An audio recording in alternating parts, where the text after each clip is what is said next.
네, 오늘 수업은 BE 3번 니노트 표시경제부터 출발하도록 하겠습니다. 쓰고 있는 책의 챕터 11, 11.2, 11.3에 해당하는 내용입니다.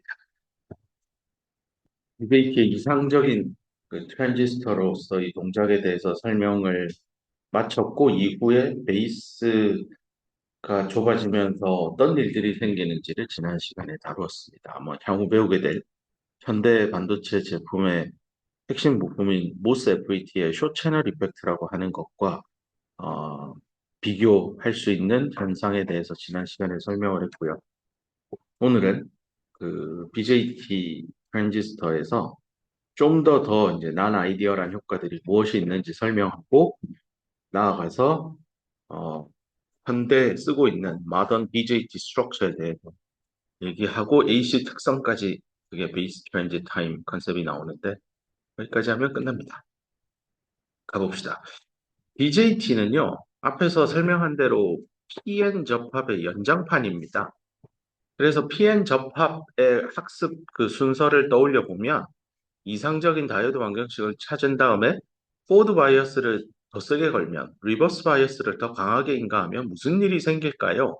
이상적인 다이오드는 다이오드의 특성이 그대로 보존이 될까요? 라는 질문에서부터 그렇지 않네요. 그래서 리얼 다이오드랑 아이디얼 다이오드를 비교해서 동그라미 1번, 2번, 3번, 4번 하면서 영역별로 나누어서 동작의 특성에 대해서 설명했습니다. 그 이야기가 여기 BJT에서 또 튀어나올 겁니다. 왜냐하면 이런 PMP BJT가 있다라고 할 때 Common Emitter Configuration이니까요. 이미터를 공통으로 잡았으니까 보통 이 PMP인 경우 여기 접진 안 하고요. 그 제일 높은 전압을 인가하면 이걸 회로 심볼로 그리면 이미터, 베이스, 컬렉터인데 보통 여기를 파워 라인에 부동전압에 물립니다. 여기를 이제 공통 예, 기준 전압이라고 봤을 때 2m와 베이스 사이에 전압이 입력 전압이 될 거고 이렇게 나오는 전류가 입력 전류가 되죠. 반대편에 있는 요 VEC가 출력 전압이 되고 여기 컬렉터 커런트가 출력 전류가 될 겁니다. 그래서 출력 전류를 Y축에 두고 출력 전압을 X축에 둔 아웃풋 캐릭터리스틱을 그렸을 때 이 VEC는 기본적으로 VEB 더하기 VBC입니다. 얘는 입력 전압이니까요. 입력을 일정하게, 이게 상수입니다. 줬을 때 Y축의 값을 증가시킨다는 건 이놈을 증가시키는 거니 결국은 베이스와 컬렉터, 여기죠. 여기. 액티브 모드니까 보통 증폭기로 동작할 때 여기 리버스 바이어스 걸려 있을 거거든요. 그럼 이 리버스 바이어스, 베이스 쪽을 기준으로 컬렉터하고 전압 차이니까 베이스의 전압을 올리죠. 여기를 자꾸 올리고 여기는 상대적으로 낮추니까 리버스 바이어스를 더 강하게 건다는 의미이고 그러면 컬렉터 정션에 분명히 PN 다이오드에서 공부한 리버스 바이어스를 강하게 인가했을 때 무슨 일이 생길 겁니까에 대한 얘기가 튀어나올 겁니다. 실제로 이 아웃풋 특성 곡선을 보면 베이스 전류를 하나로 일정하게 정했을 때 원래 배웠던 커브라면 이렇게 가야 마땅합니다. 근데 여기서부터 차이가 나고 뭐 여기는 엄청나게 빨리 커브가 찍히는 걸 확인할 수 있습니다.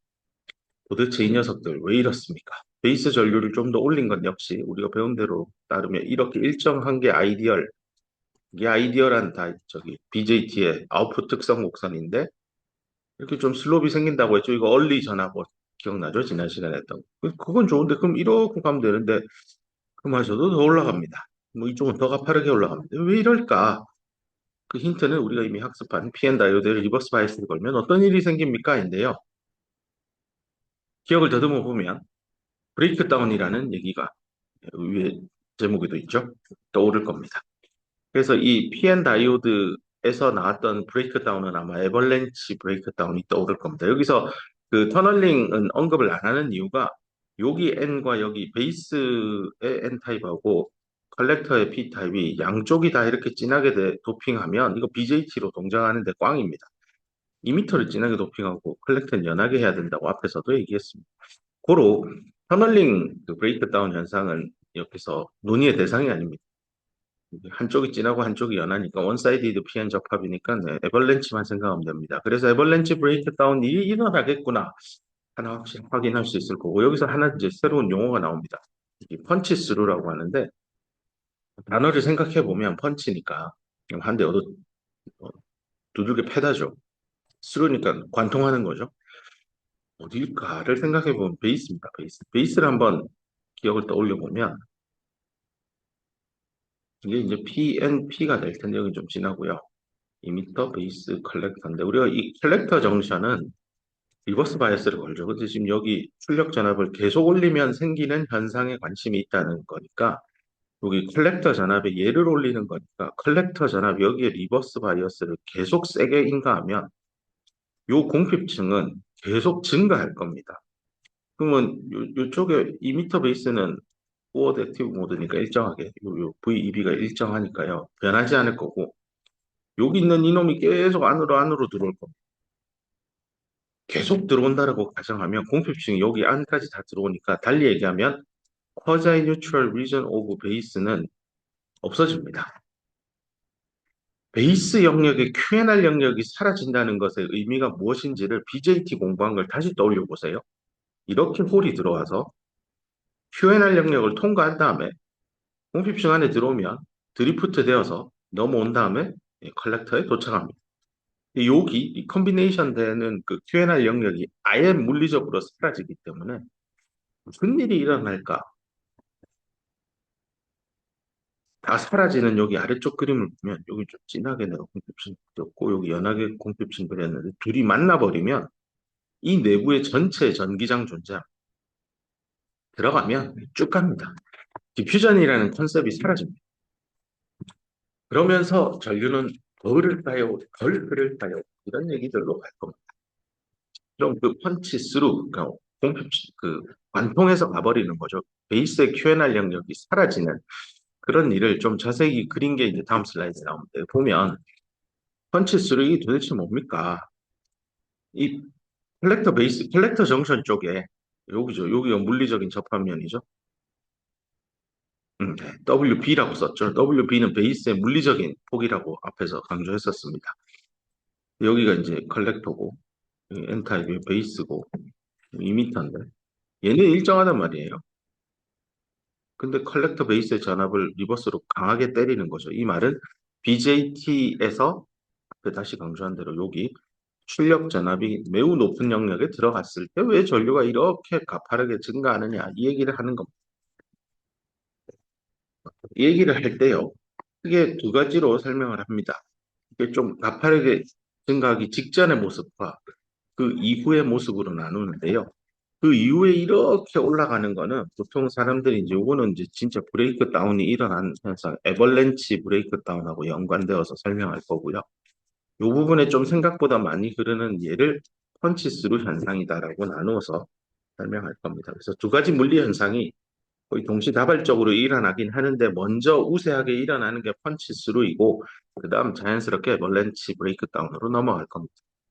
그래서 펀치스루 한번 상황을 여기 그림으로 그렸고요. 여기 W. 요 W가 그 베이스의 QNR 영역을 표현한다라고 했었죠. 그게 사라지는 이 컨셉입니다. 그래서 2m 베이스랑, 이거 틀렸다. 이거 컬렉터예요. 컬렉터 베이스랑 2m 베이스랑 이 두 개의 공핍층 두 개가 베이스 영역 안에서 터치 만나는 겁니다. 만나는 지점이 여기 있네요. 여기 터치하고 있죠. 이 상황을 좀 더 전자나 홀의 움직임 관점에서 홀이 움직인다는 건 홀의 에너지가 얼마나 변화를 경험하면서 이미터에서 컬렉터로 가느냐니까 우리가 배운 도구 바로 에너지 밴드 다이어그램을 여기서 쓰면 되겠습니다. 그래서 이 밴드 다이어그램을 요 방향을 따라서 요 X 방향을 따라서 요렇게 X 방향을 따라서 그림을 그려봅시다. 이쪽이 이미터고 여기 가운데가 베이스고 이쪽이 컬렉터입니다. PN 접합이니까요. 페르미 레벨이 이쪽에 있고 N형 반도체는 저 이거를 왼쪽에 있는 그림은 펀치스루가 반영된 그림인데 반영 안 된 거 먼저 하나 그려봅시다. 이렇게 해서 P타입 그리고요. N타입이 연한 거니까 원래라면 저기 요렇게 한번, 요렇게 한번 그리고 가야 되잖아요. 이게 P형, N형이잖아요. 근데 이렇게 하지 말고 지금 베이스 쪽이 그 이미터가 진하니까요. 베이스 쪽으로만 휘면 됩니다. 요렇게 됐죠? 이렇게 휘고 그다음에 아이 잘못 그렸군요. 연한 거니까 요렇게 요렇게 그리고요. 2m예요. 이게 EV, EC. 그다음에 QNR 영역이 존재할 거고 그다음에 이미 컬렉터는 더 이 베이스보다 컬렉터가 더 연하죠. 이게 마이너스 이쪽이 상대적으로 플러스죠. 얘는 제일 진하고.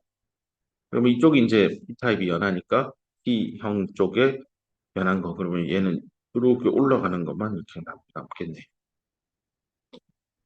그래서 쭉쭉 뻗어갈 겁니다. 이런 형태일 겁니다. 밴드 다이어그램을 그려보면요. 나중에 티켓 툴을 이용해서 평형 상태로 놓고 밴드 다이어그램 한번 툴에서 뽑아보세요. 이런 이미지가 나올 겁니다. 이럴 때 여기 위로 볼록이냐, 아래로 볼록이냐, 위로 볼록이냐 이런 거 잘 그려두길 바랍니다.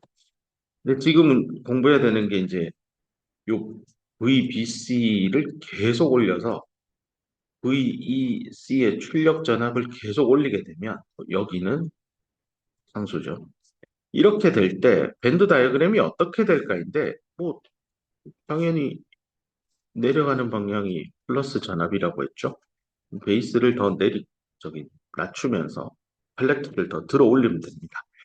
컬렉터만 들어 올릴게요. 그러면 좀 편하게 그리고 있어요. 컬렉터를 들어 올리면 요즘에 이렇게 가 있어요. 그러면 밴드가 이렇게 휘어 있을 겁니다. 이렇게 하면 돼요. 근데 아직까지 여기 QNR 영역이 살아있죠. 이거 다 죽이겠다는 겁니다. 죽이게 되면 더 강하게 가면 이렇게 와 있겠죠. 네. 이거 왜 좀 이렇게 서로 붙여요? 좀 이거 이렇게 평행하게 이렇게 그려야 맞는 거 아닙니까? 이게 틀린 거예요, 이거. 여기랑 여기의 갭이랑 여기랑 여기의 갭이랑 이게 같을 거예요. 그 그림을 그려보면 점점 좁아지는 느낌이 나게 그려야 잘 그린 겁니다. 치우죠. 네.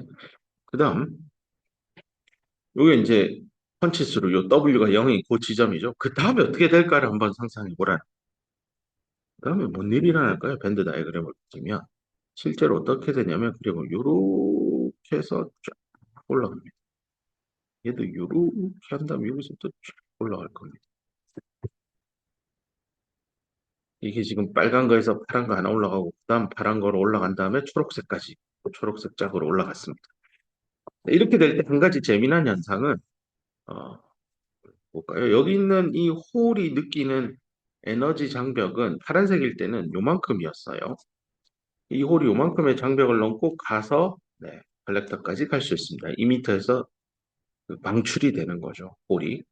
문제는 이 초록색으로 바뀌게 된 요 커브를 한번 유심히 보면 요 홀이 느끼는 장벽이 분명히 종래에 이만큼 있어야 되는 이걸 1이라고 하면 여기는 지금 이걸 높이를 2라고 하면 1하고 2의 높이를 비교해 보면 1이 높아요. 달리 얘기하면 높이가 낮아졌다는 건 2m에서 베이스로 주입되는 홀이 반드시 이겨내야 하는 에너지의 값이 낮아진 겁니다. 이거 여기서 보면 potential barrier to hole injection입니다. 이거 뭐 당연히 injection into base입니다. 2m에서 베이스로 홀이 주입될 때 에너지 장벽이요. 이게 중요한 겁니다. 이게 낮아진 거예요.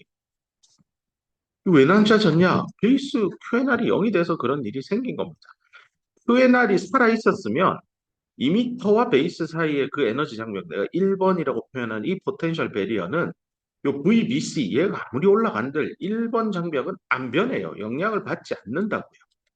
근데 QNR 영역이 사라질 정도로 VBC를 올렸다, 출력 전압을 올렸다라는 건 앞선 그래프에서 이 오른쪽 영역, 여기에 엄청 강한 출력 전압을 인가하게 되면 BJT에 QNR 영역이 사라지는 현상이 먼저 생길 것이고 그로 인해서 2m에서 베이스 사이는 전압이 딱 상수로 정해져 있으니까 2m에서 베이스로 인젝션 되는 홀 인젝션의 값도 정해져 있을 거라고요.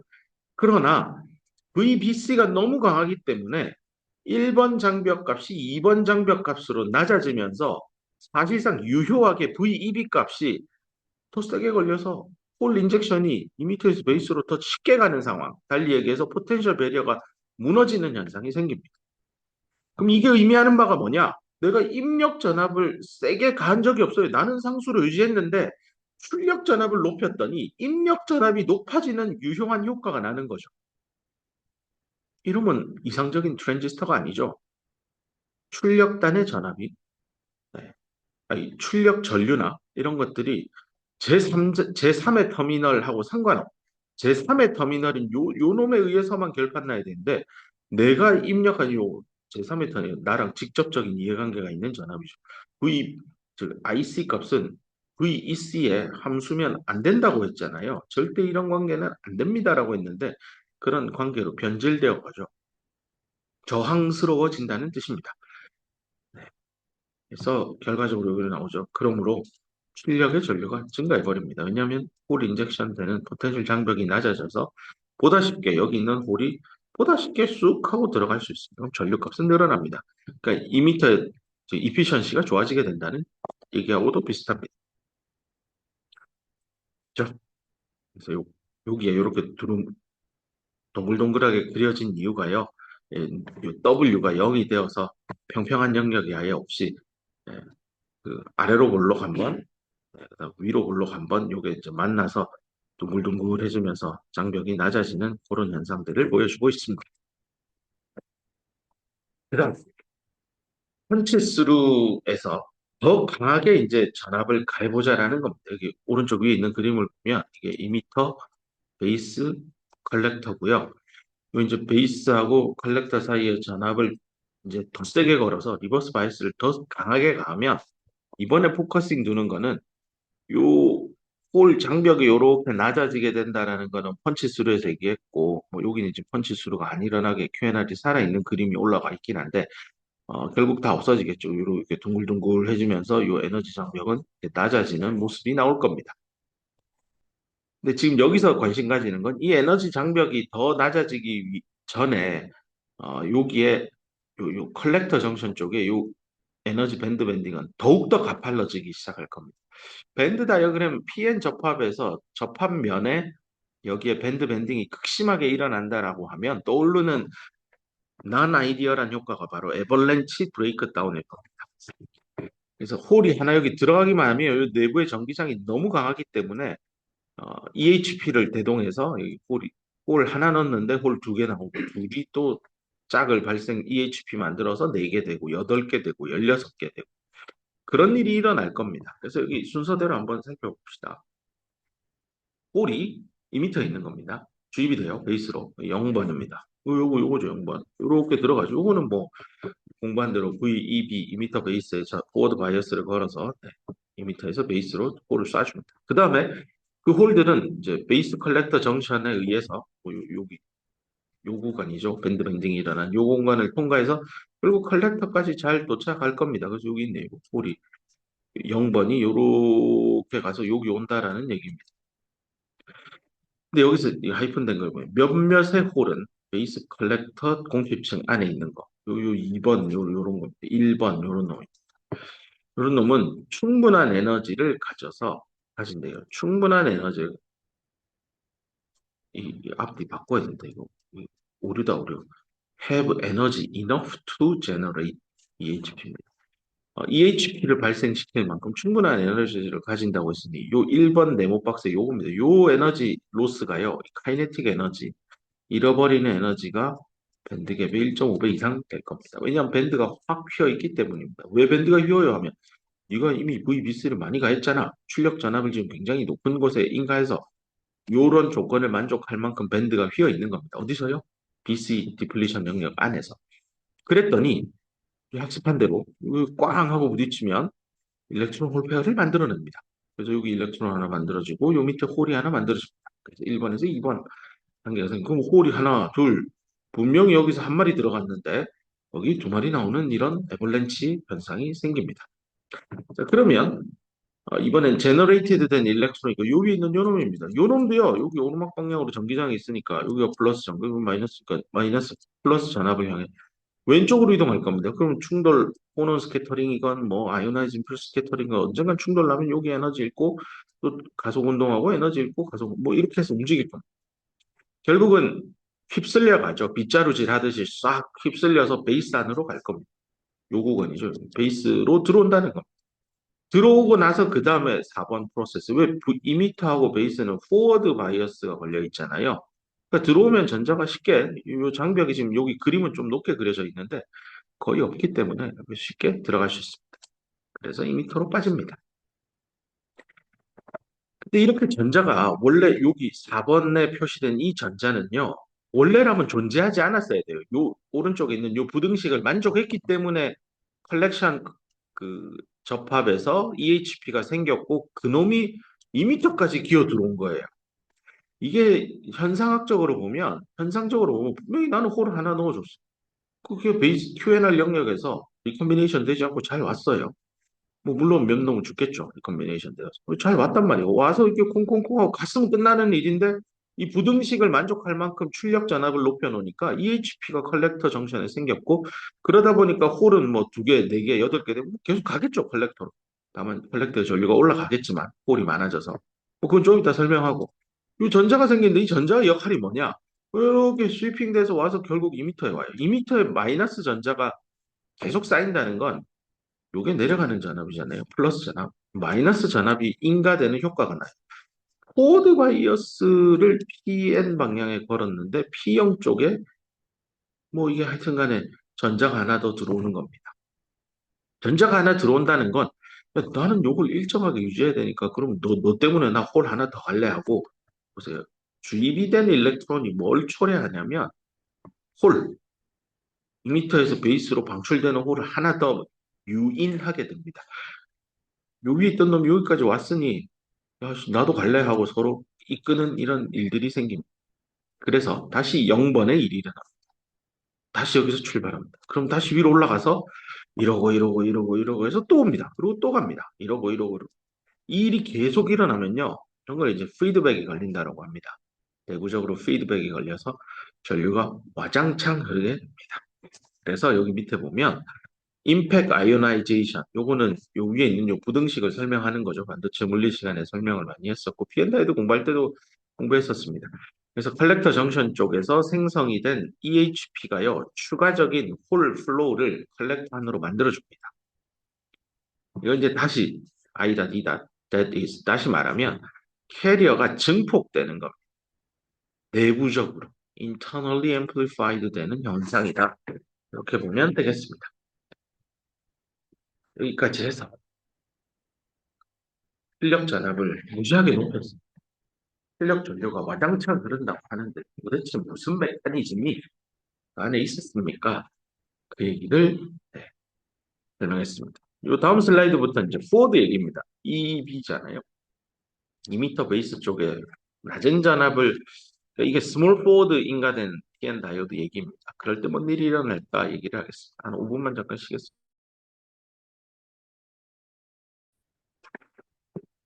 잠깐 머리를 식혔을 테니까 그 다음 또 탑픽을 바꿔서 다음 얘기로 넘어가겠습니다. 여기서 이제 다루고자 하는 얘기는요. 2m하고 베이스 사이에 전압이 뭐 충분히 걸려서 포워드 바이어스만 걸리면 되죠. 그러니까 PN 다이오드로 따지면 어플라이드 전압이 빌트인 포텐셜 근처까지 가면 너무 심하게 거는 거죠. 뭐 그거보다는 작지만 하지만 0보다는 충분히 크게 걸어서 제대로 된 포워드 바이어스 인가된 상황 뭐 이렇게 설명하면 되는데 지금 여기 슬라이드에서 다루고자 하는 거는 내가 PN 다이오드 인간 전압이 0에서 살짝 큰 거예요, 살짝.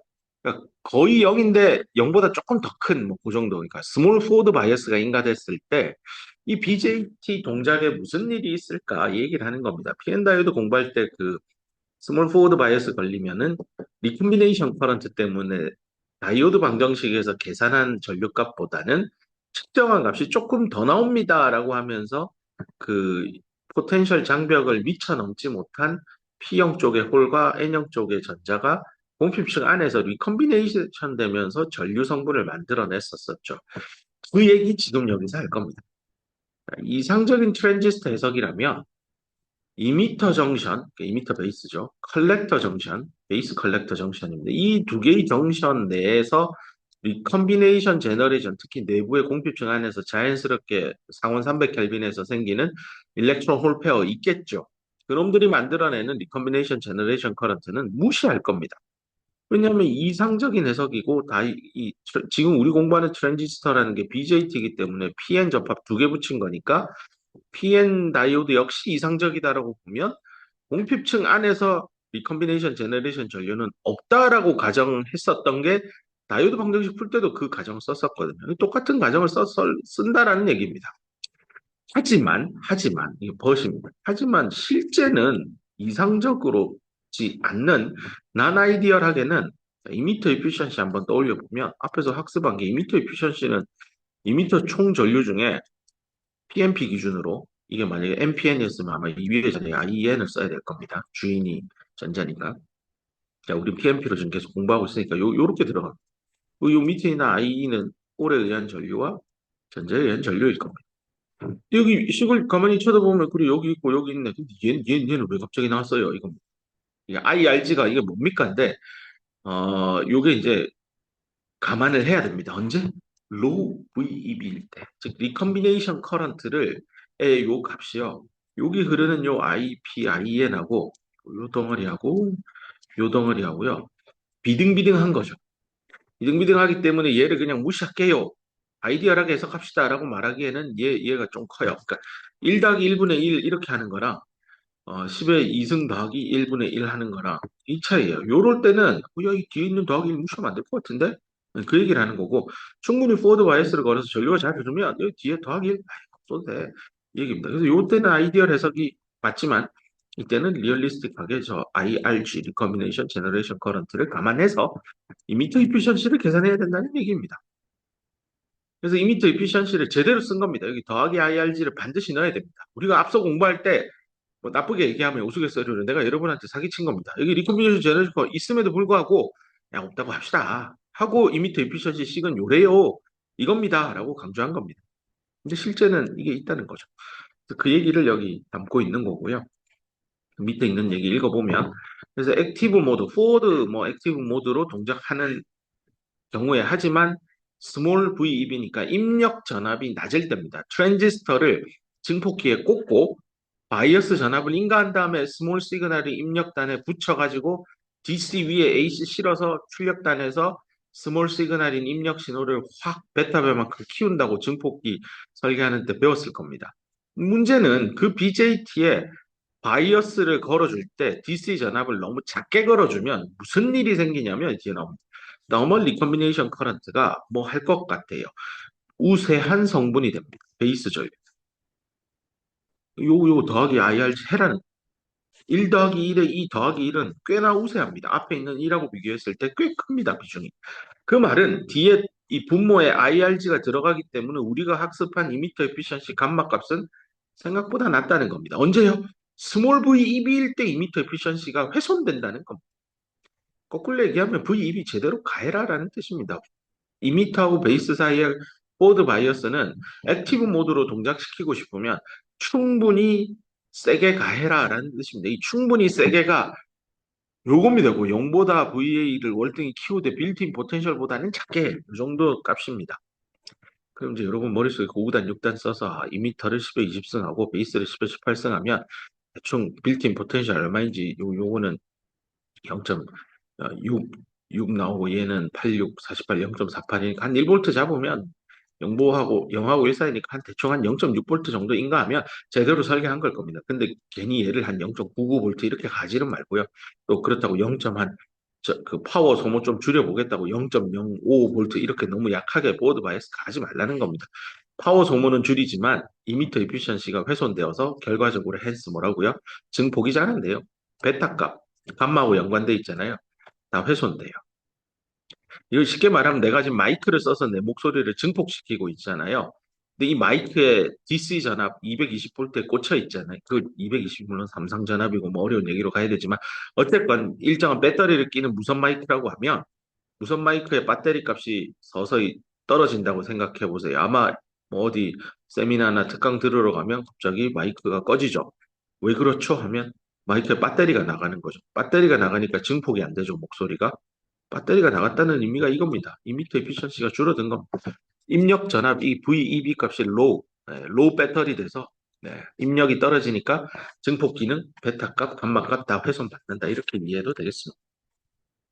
그래서, 그래서 여기 나옵니다. 낮은 전압에서 BJT를 사용하는 거는 특히 증폭용으로 하는 거는 제한될 겁니다. 언제요? 요 VEB가 낮을 때. 그 얘기를 한 거고요. 그 다음 또 가봅시다. 이번에는 PM 다이오드 공부할 때 그 순서가 거의 똑같습니다. 스몰 포워드 바이어스 공부하고 난 다음에 머리를 떠올려 보면 야, 그러면 포워드 바이어스를 진짜 스트롱하게 세게 가면 뭔 일이 일어납니까? 그 얘기입니다. 여기 하이 VEB 있죠? 포워드 바이어스 지금 2미터 베이스에 포워드 바이어스를 세게 가면 이상적이지 않은 뭔가 이 현상들이 나타날 텐데 당시에 배웠던 얘기가 머리에 떠오르는 게 아마 RS, 시리즈 저항, 그다음에 하이 레벨 인젝션 이런 단어가 떠오를 겁니다. 여기서도 그 얘기가 또 나옵니다. 하이 레벨 인젝션, 시리즈 저항. 근데 하나 더 나오죠. 이거는 이제 BJT의 구조하고 연관된 거라서 조금 이따 설명합시다. 먼저 이 출력 전류값이 커지니까요. 뭐 VEC도 출력 전압도 상당히 높게 가 있고 베이스 컬렉터의 리버스 바이어스도 상당히 높게 가 있는데 여기서는 VEB 자체를 원래 아까 제가 상수라고 했잖아요. 근데 그 상수값 자체를 키운 거예요. 입력 전압을 상당히 높게 가한 상태에서 출력 전압을 찾아보면 여기 결과를 보면 증폭이 안 된대요. 디크리즈 한대요. 왜 그렇지? 그 말은 내가 당연하다고 생각했던 아이디얼한 트랜지스터가 아이디얼하지 않다라는 얘기. 그럼 아이디얼하지 않은 그거는 특히 입력 전압, 포워드 바이스를 강하게 인가했을 때 이상적이지 않은 현상이 뭘까요? 하면 요 딱 두 개입니다. 그래서 순서대로 다시 찾아가 봅시다. 먼저 하이레벨 인젝션 때문에 출력 전압 값이 이제 어떻게 변화하느냐인데요. 그 앞에서 이 터미널 커런트 이버스 몰 모델 할 때 IC는 뭐 하면서 한참 길게 썼고 또 그 이미터 전류도 막 한참 뭐 두 덩어리 크게 해가지고 이미터 베이스에 대한 식도 있고 뭐 베이스 컬렉터에 대한 엑스포넨셜에 이렇게 들어가 있는 그 식, 뭐 복잡한 거 기억날 겁니다. 그 중에서요, 지금 우리가 관심 있는 거는 VEB가 엄청 큰 거니까 요 텀이 아마 도미넌트 할 겁니다. 그래서 컬렉터 전류 쪽에서 QVEB 나누기 KT 요 텀이 있는 것만 긁어와서 여기에 근사식으로 쓴 겁니다. 뒤에 있는 텀도 있겠지만 얘는 리버스 바이어스죠. VBC는 이게 마이너스 값이니까 이게 거의 뭐 0에 가까울 거고 1에 가까울 거고 뒤에 빼기 1이 붙으니까 뭐 거의 0에 가까운 거에다 앞에 뭐 곱해본들 다 무시입니다. 그래서 이 앞부분만 들고 온 겁니다. 자, 이때 VEB가 무지하게 세지면 VEB니까 2미터 베이스만 그려보면 P뿔하고 N 2미터 베이스 요런 관계죠. 여기에 이쪽으로 넘어가는 홀이 무지하게 많아지면 학습한 대로 여기 있던 전자가 이쪽으로 당겨와서 이쪽에 전자가 많이 쌓이게 되는 그래서 결국은 모조리티 캐리어 베이스입니다. 베이스의 모조리티 캐리어가 결국은 이쪽으로 프로파일이 쏠려 있는 상황이다 보니까 모조리티 캐리어 역시 베이스 영역 안에서 디퓨즈 되는 이런 추가 전류 성분이 생긴다라고 했습니다. 그래서 그 성분을 식으로 여기 한 번 더 강조해서 추가되는 전류가 있습니다. 이런 얘기고요. 또 하나는 이 PN 다이오드 이렇게 흘러가는 뭐 이걸 IE라고 합시다. 이렇게 흘러가는 요 전류가 상당히 높아지게 되면 요 포워드 바이어스 때문에 공핍층이 있지만 요거 QNR 영역 자체가 가지는 저항값이 있을 거 아니에요. 근데 여기 흐르는 IE 값이 상당히 크기 때문에 둘을 곱하면 이게 0이라고 하기에는 요 저항이 완전한 0이 아니기 때문에 전류가 무지막지하게 흐르면 둘을 곱해서도 0이 아니에요.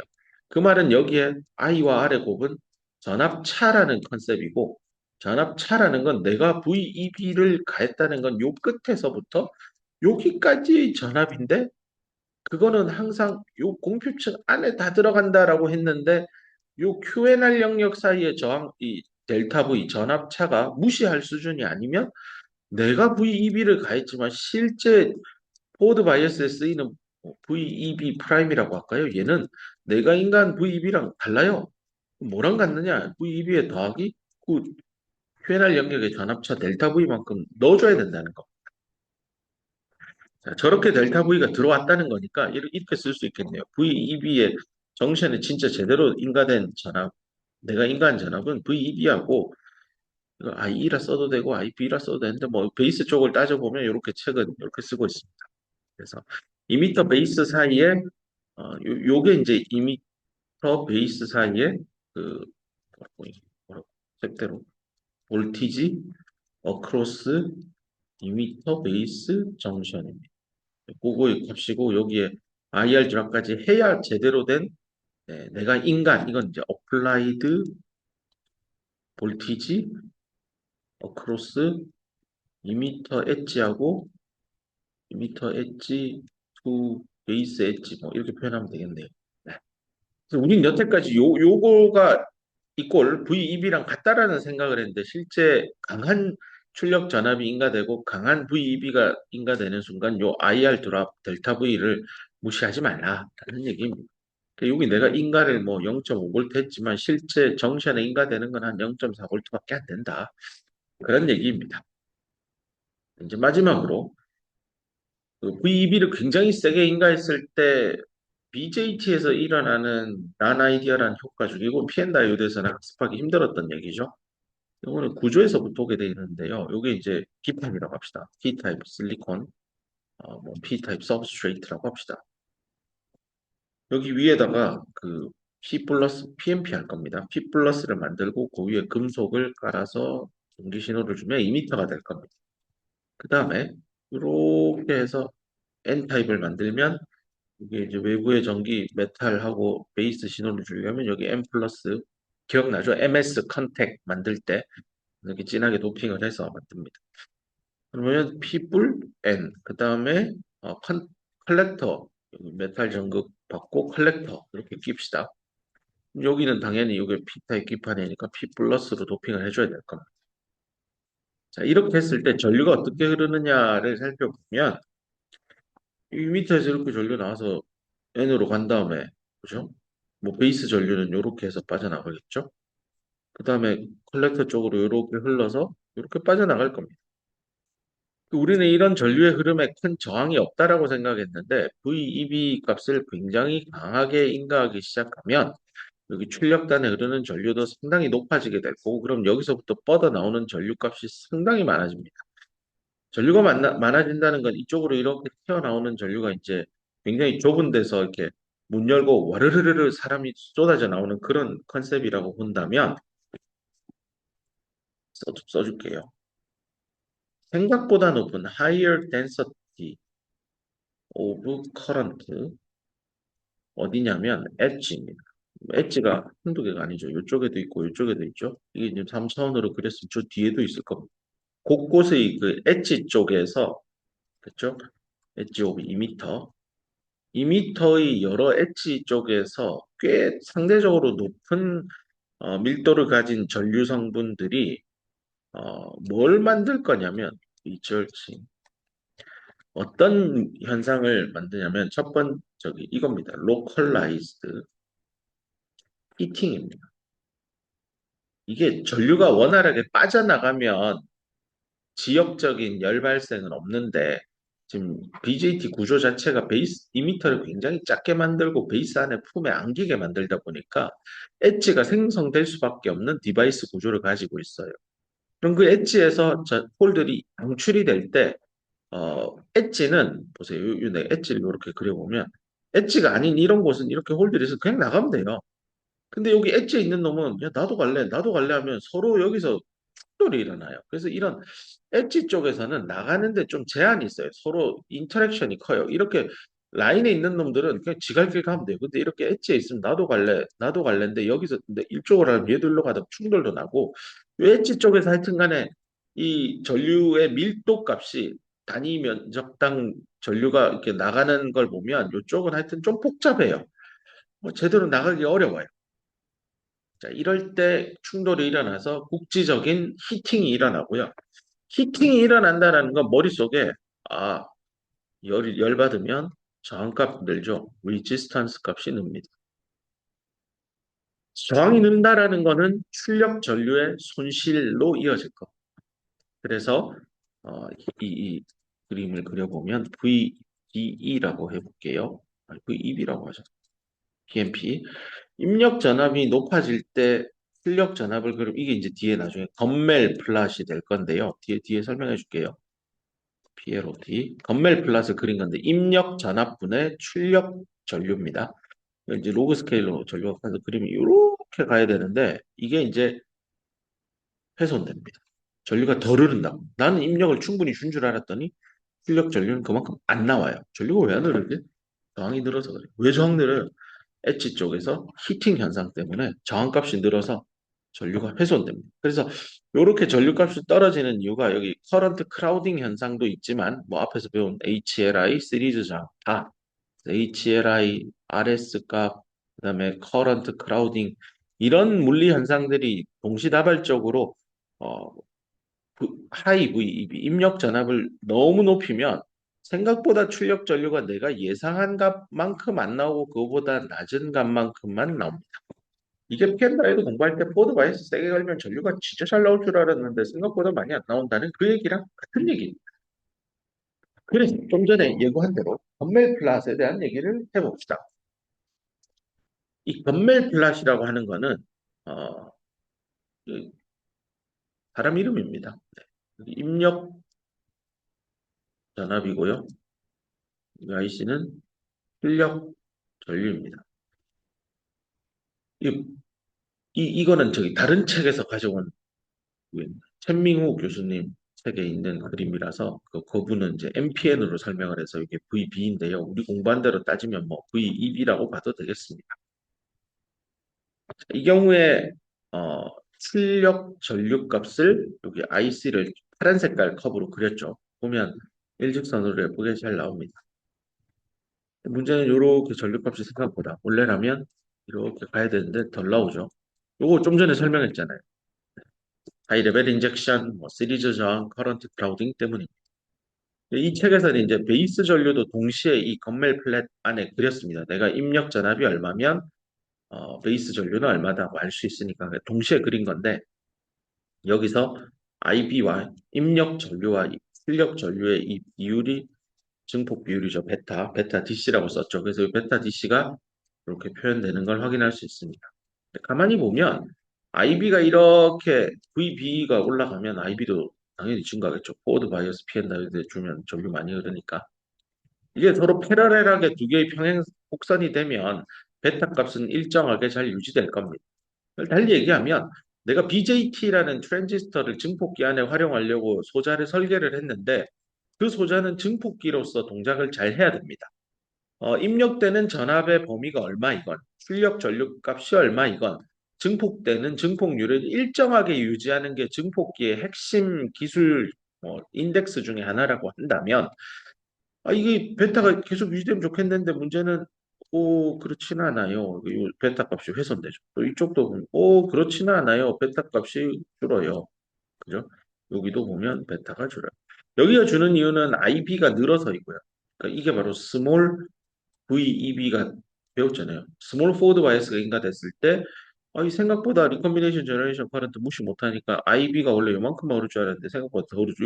요 전류 차이가 바로 IRG예요. 그래서 증폭기로 동작해서 이 베타 값을 일정하게 유지해야 되는 게 훼손이 됩니다. 그래서 이 증폭기로 할 때 입력 전압 자체를 너무 낮게 해주면 생각보다 증폭이 안 돼요. 그래서 야, 그럼 세게 주면 무조건 증폭은 잘 됩니까? 아니에요. 또 너무 세게 줘도 또 안 돼요. 왜냐하면 그때는 베이스 전류의 이슈가 아니라 컬렉터 단에서 이제 HLI 커런트 클라우딩 현상들이 생깁니다. 그럼 결국은 이게 테니스 라켓으로 따지면 스윗 스팟이라고 하죠. 라켓이 이렇게 있으면 대충 요즘에 테니스 공이 맞아야 제대로 툭 하고 튕겨나가죠. 이런 뭐 엣지나 테두리나 이런 앞쪽에 맞으면 이 테니스 공 제대로 안 나가죠. 그래서 스윗 스팟을 잘 만들어야 되는데 그게 여기서부터 대충 한 요 정도 된다 해서 BJT의 입력 전압은 요 정도 범위 안에서 쓰세요. 라고 이제 소자 설계 엔지니어가 저기 서킷 디자이너에게 알려줍니다. 근데 그걸 한눈에 보기 위해서 오른쪽 그래프와 같이 바꿔 그리기도 합니다. 출력 전류를 X축에 두고요. 베타 값을 요 그래프에서 찾으면 되죠. 요 크기 다 찾아가지고 데이터로 찍으면 거의 이렇게 수평하게 누워 있는 베타가 일정하게 유지되는 플래토 같은 거죠. 산 정상의 평지 같은 플래토 같은 영역이 있어. 그 영역 안에서만 출력 전류가 나오도록 제어해서 쓰면 됩니다.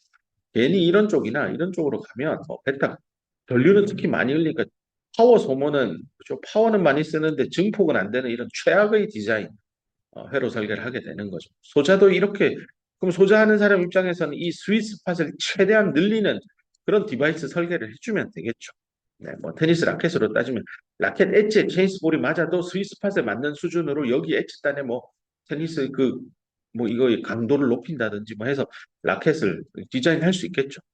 하지만 이 테니스 선수, 즉 회로 설계자라고 빗대어 설명할 수 있는 테니스 선수가 공만 잘 맞춰주면 설계만 잘하면 굳이 이렇게 고가의 엣지에 테니스 볼이 맞아도 잘 튕겨 나가는 스위스팟을 가지는 그런 뭐 억 단위의 테니스 라켓을 굳이 쓸 필요가 있나요?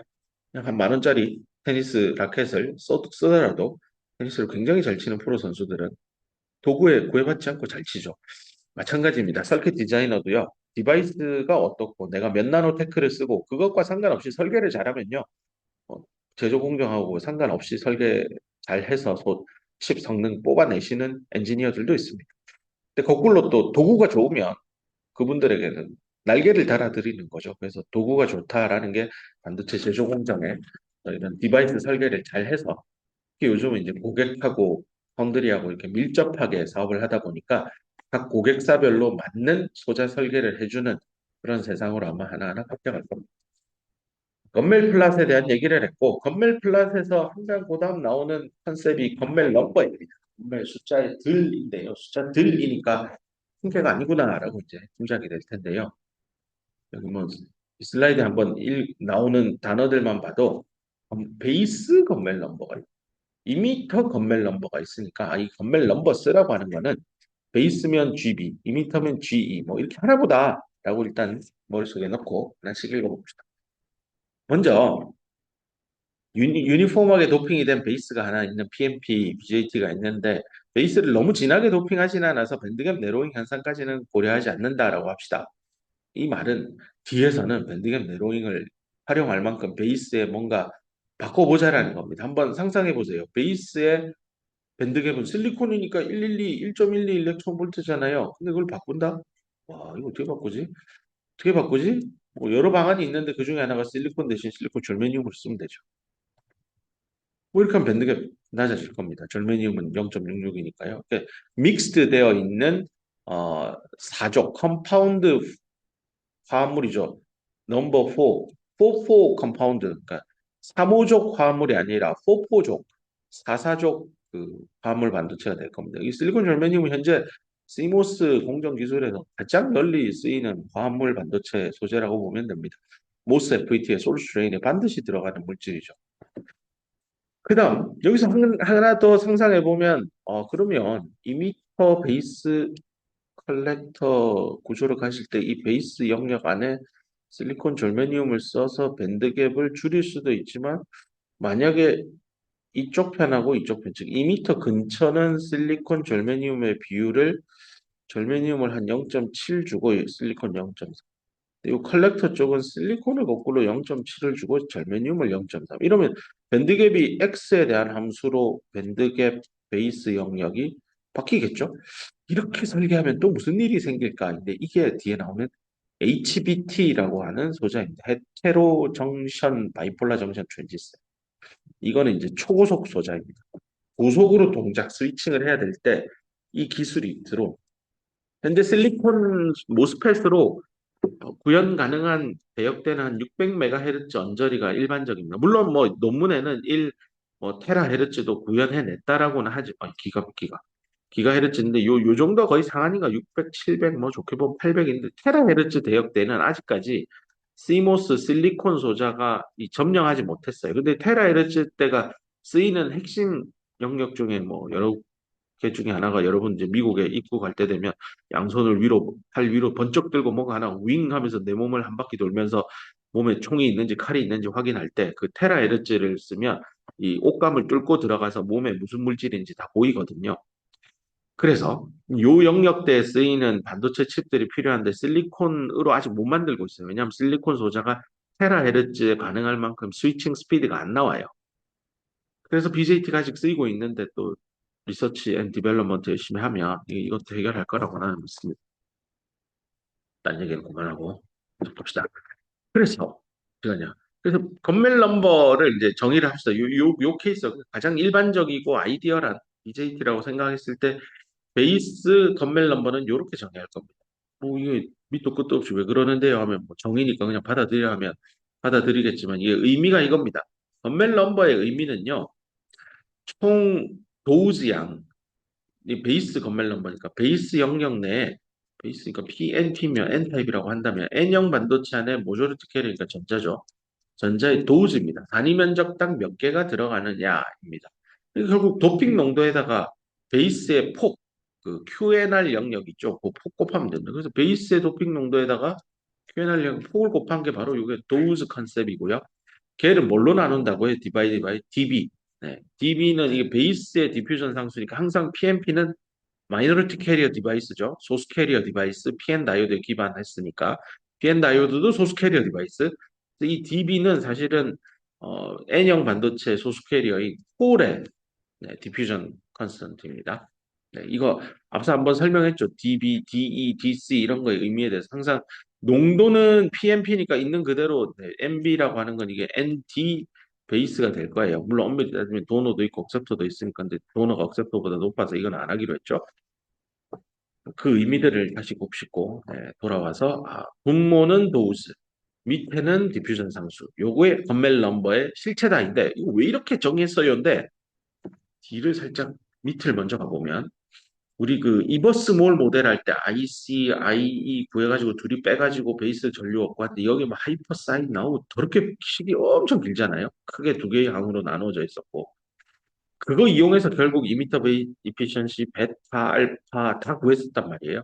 그 식 유도된 거 정리된 거 요렇게 있었다는 거 기억날 겁니다. 근데 이거 외우기 어려웠을 거예요. 이걸 어떻게 외워? 이 복잡한 걸 이랬는데 물론 20번 이상 쓰면 외워집니다만 외웠다 칩시다. 너무 복잡하잖아요. 그걸 건멜 넘버로 바꾸면 겁내 쉽습니다. 봐봐요. GB가 요 위에 있는 요런 정의를 따라갔다면 MBW 나누기 DB 요 보이죠? 요 놈을 GB로 써요. 그다음에 요 D를 밑으로 내리면 2m의 디퓨전 상수에다가 NE의 WE 프라임 요게 그거예요. 2m 쪽에 저기 QNR 영역. 요것도 GE라고 쓰면 돼요. 그 다음에 요거는 2m하고 베이스 쪽에 인트린직 캐리어 농도는 여기 지금 밴드갭 내로잉이 안 들어왔기 때문에 그 100억 유산균 똑같습니다. 그래서 이 둘이 날아가서 없어져요. 그러면 우변에 있는 요런 간단한 식이 나오는 걸 확인할 수 있습니다. 그래서 앞으로 2m efficiency 하면 그냥 이 1 더하기 G분의 GB 분의 1 이렇게 기억하는 게 훨씬 쉬울 겁니다. 아니 그럼 이 얘기를 진지하게 해주시지 왜 이제 와서 합니까? 앞에 것도 기억하라고. 네, 앞에서 먼저 유도를 했던 거고 얘를 보다 편하게 하기 위해서 건멜 넘버의 컨셉을 가지고 온 겁니다. 그래서 건멜 넘버의 컨셉은 도우즈 나누기 디퓨전 상수라고 기억하기 그거 하나만 기억하면 이미터 에피션시를 이렇게 간단하게 쓸 수 있습니다. 야 그러면 그 베타 값도 왜 이렇게 복잡했었죠? 이것도 좀 간단하게 쓸 수 있지 않나요? 여기 이제 베이스의 디퓨전 랭스인데 베이스 위스를 디퓨전 랭스보다 짧게 좁게 설계해서 보통 이제 이미터 에피션시를 극대화하죠. 즉 베이스에서 리컴비네이션 안 되게 할 거니까 요거는 무시할 겁니다. 그러고 나서 밴드갭 내로잉 없으니까 요것도 같으니까 약분되면 요것도 느낌이 MBW 나누기 DB 요거는 GB고 그죠? D 요 밑으로 뺀 다음에 그죠? 요거는 2m 건멜 넘버니까 분모했으니까 위로 올리면 이렇게 와 이거 그러면 개인 베타 값은 GB분의 G네 엄청 쉽죠? 딱 두 개의 파라미터로 끝납니다. 자 근데 문제는 내가 이렇게 쉽게 식을 썼지만 여기에 많은 가정이 있습니다. 앞으로 다시 돌아가면 이 건멜 넘버 처음 소개할 때 내가 제일 위에다 이랬잖아요. 유니폼하게 도핑돼야 돼. 밴드갭 내로잉은 없습니다를 가정하고 GB, G를 꺼내면서 감마와 베타를 쉽게 썼는데 여기 나옵니다. In practice. 이게 이제 이런 게 어마무시한 말이죠. 실제 BJT를 웨이퍼 표면 위에 설계를 하고 만들 때 소자의 성능을 최대한 늘리고 싶어서 뭔 짓을 하게 되면 해야 하는 일이 베이스 쪽에 안에 있는 도핑 농도 유니폼하게 하지 않습니다. 2m 쪽의 도핑 농도 유니폼하게 안 만들 겁니다. 이걸 다시 말하면 도핑 농도는 X에 대한 함수라는 겁니다. 이 X는 이제 웨이퍼 표면에서 안쪽으로 들어가는 방향입니다. 실제로 뒤에 있는 현재 쓰고 있는 MPN, 뭐 PMP나 MPN이나 뭐 부호만 바꾸면 됩니다. 보면 이렇게 안으로 살짝 들어와 있죠. 여기 이제 M 플러스입니다. 이게 2m인데 지금 MPN이라서 2m를 N으로 한 겁니다. 진하게 돼 있죠.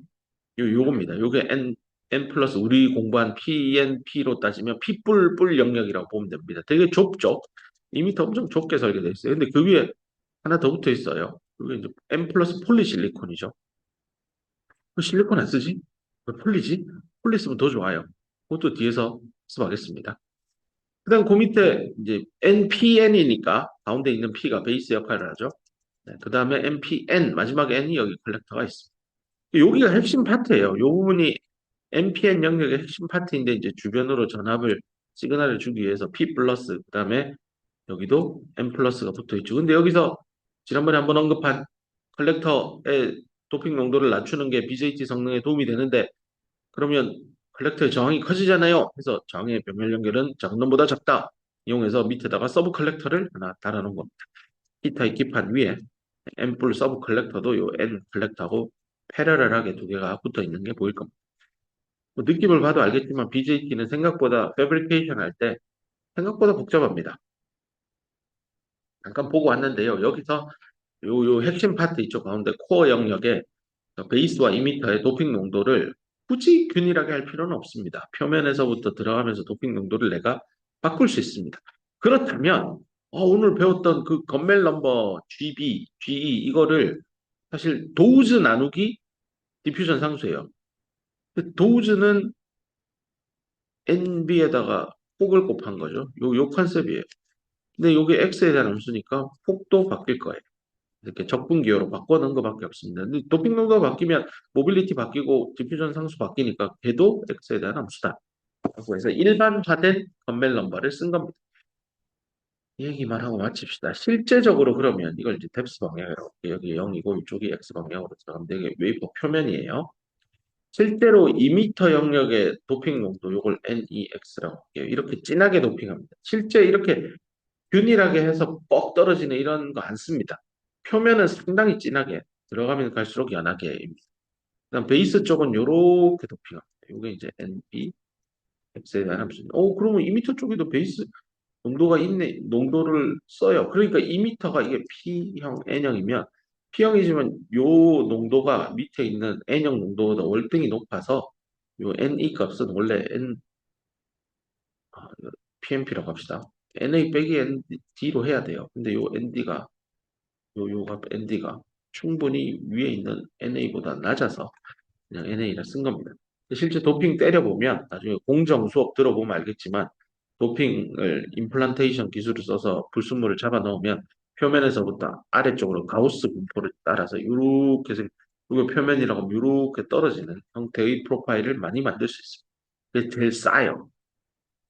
그 다음에 컬렉터 쪽은 이미 기판을 만들어 올 때부터 있는 거라서 유니폼하게 이렇게 컬렉터 쪽에 높은 농도가 깔려 있다고 합시다. 이렇게 돼. 그러니까 일반적이거든요. 그럴 때 건멜 넘버는 이렇게 계산해 내면 됩니다. 그래서 요 수식이 가우스 펑션 해서 요 대입해가지고 가우스 함수를 적분하면 어떻게 되는지는 확률 및 랜덤 프로세스 시간에 엄청나게 나올 겁니다. 공학 수학 시간에도 배울 거고요. 엑스포넨셜의 뭐 x 마이너스 뭐 뮤의 전체 제곱 나누기 시그마한 걸 이걸 다시 적분을 하는 이런 것들을 어떻게 할지 결국 이거죠. 엑스포넨셜의 x승 얘를 어떻게 적분할 건가 뭐 이런 얘기들입니다. 이런 거는 이제 수학 시간에 더 자세히 공부하면 되겠습니다. 잘 못 풀겠으면 매트lab에 놓고 풀어주세요. 솔브 명령만 넣으면 알아서 계산 다 해줍니다. 컴퓨터가 뉴메리컬하게 계산을 해주니까. 그래서 오늘은 여기까지 했고요. 다음 시간에 이제 마던 NPN BJT 스트럭처를 하고요. 아까 언급한 대로 이미터를 실리콘으로 쓰지 않습니다. 실제는 폴리실리콘으로 바꾸는데 이게 훨씬 이득이 큽니다. 좋아서 쓰는 겁니다. 왜 좋은지에 대해서 한번 예습을 하고 오면 훨씬 도움이 될 겁니다. 밴드갭도 아까 전에 제가 예고했죠. 일정하게 그 베이스의 밴드갭을 일정하게 쓰지 않을 거다. 밴드갭을 위치에 따라 바꿀 거다. 그 바꾼 결과물이 여기 나옵니다. 어디 갔냐? HBT입니다. 헤테로정션 바이폴라 트랜지스터인데 PN 접합을 우리가 여태까지 공부할 때 이 피에는 둘 다 실리콘이었기 때문에 헤테로가 아니라 호모 정션 디바이스예요. 여태까지 공부한 거는 호모 정션이에요. 그렇기 때문에 P형하고 N형을 갖다 붙일 때 컨덕션 밴드와 밸런스 밴드는 이렇게 항상 얼라인이 되고 그다음 페르미 레벨 갖고 서로 뭐 전자 주거니 받거니 홀 주거니 받거니 했잖아요. 근데 물질이 다르면 밴드갭이 다르니 이 둘을 붙일 때요. 이렇게 붙여야 돼요. 예접합니다. 이럴 때 여기에 컨덕션 밴드에 단차가 생기죠. 이 델타 E씨라고 하고 이런 건 이제 오프셋이라고 합니다. 이제 컨덕션 밴드 또는 밴드 엣지 값에 오프셋이 있어요. 이거는 실리콘하고 실리콘 절메니움이라는 결합에 대해서 오프셋 값이 얼마인지 물리학자들이 다 찾아놓은 값들이 있습니다. 그리고 이게 꼭 이렇게만 비틀어지나요? 밸런스 밴드는 온라인이 잘 되고 컨덕션만 비틀어지는 접합도 있고요. 이종 접합이죠. 헤테로 정션. 또 어떤 경우에는 서로 다른 두 개의 물질을 붙였는데 컨덕션 밴드는 잘 맞는데 밸런스 밴드 쪽만 이렇게 또 비틀어지기도 하고 또는 여기 둘 다 비틀어지기도 하고 뭐 이게 가장 일반적이겠죠. 자, 이렇게 헤테로 정션을 활용할 건데 그 정션은 우리가 공부한 대로 여기 NPN BJT인데 베이스를 실리콘 절메니um C기를 잡아놓은 겁니다. 느낌이 오죠. 뭐 기울어져 있고 뭐 이렇게 가는데 뭐 어떤 이득이 있을까? 강의 노트에 있고 책에도 있으니까 미리 한번 상상해 보세요. 이걸 미리 상상해 보라고 하는 이유가요. 자, 여기까지 내가 오늘 강의는 여기까지 합니다라고 하고 뒤에 마던 NPM BJT가 이런데요. 네, 이렇게 생겼는데 여러분 생각할 때 BJT의 성능을 올리기 위해서 여러분의 모든 아이디어를 동원해서 BJT 성능을 올리는 뭐 어떤 것도 좋습니다 할 때 과연 여러분이 폴리실리콘 이미터 씁시다라는 제안을 할 수 있을 건지 헤테로 정션 하면 어떨까요? 이런 얘기를 내가 강의하지 않아도 한번 스스로 고민해 보세요. 그게 바로 대학원과 반도체 연구소와 같은 연구 기능을 가진 회사 조직 안에서 박사급 엔지니어들이 맨날 앉아서 하는 고민입니다. 기술이 여기까지 와 있어. 그 다음은 뭘까? 상상하면 됩니다.